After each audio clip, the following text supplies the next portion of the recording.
আজি আমাৰ কাৰণে বিশেষকৈ কালাইগাঁও আৰু খৈৰাবাৰী কমিউনিকেশ্যনৰ কাৰণে যিটো মূল ৰাস্তা আমাৰ কালাইগাঁও খৈৰাবাৰী ৰাস্তা যথেষ্ট দীঘল ৰাস্তা এইটো প্ৰায় 22 কিলোমিটাৰ ৰাস্তা এইটো যিখিনি অৱশিষ্ট বাকী আছিলে প্ৰায় 3 কিলোমিটাৰ 200 মিটাৰ কম সেইখিনিৰ আধাৰিলা আজি হৈছে মই ভাবোঁ অহা 6 মাহৰ ভিতৰত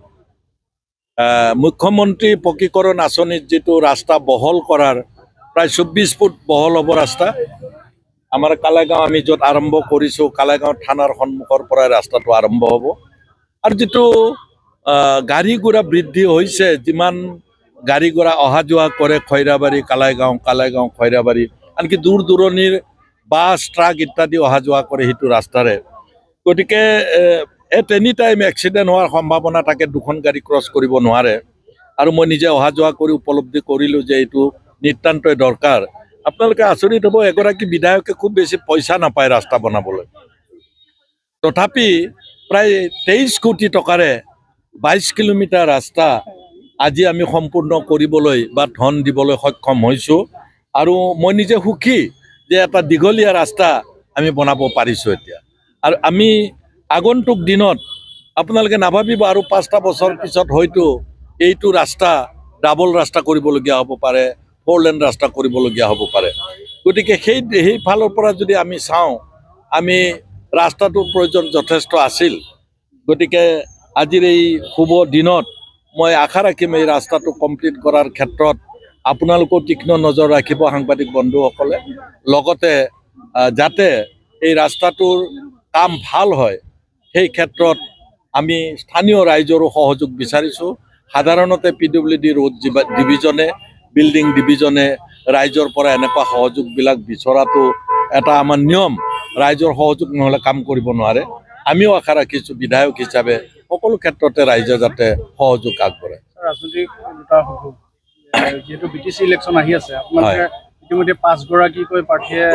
আপোনালোকৰ টিকেট বিচাৰিছে হয় এইবাৰ DPF-ৰ মই মুদৈবৰীত যে ভাল দিন আহিছে সেইটো স্পষ্ট হৈছে যে আমাৰ 5 গৰাকী প্ৰাৰ্থীয়ে যথেষ্ট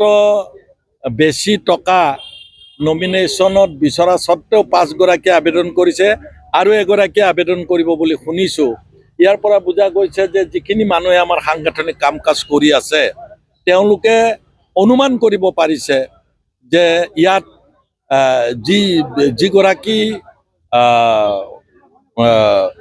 MCLA আছে বৰ্তমান MCLA আছে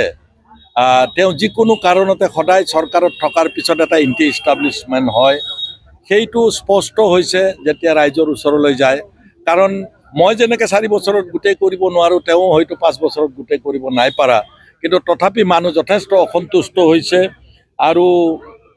প্ৰমোদ বড়োতকৈ হাগ্ৰামাই ভাল আছিল এই শব্দটো গোটেই BTCত প্ৰচাৰ হৈছে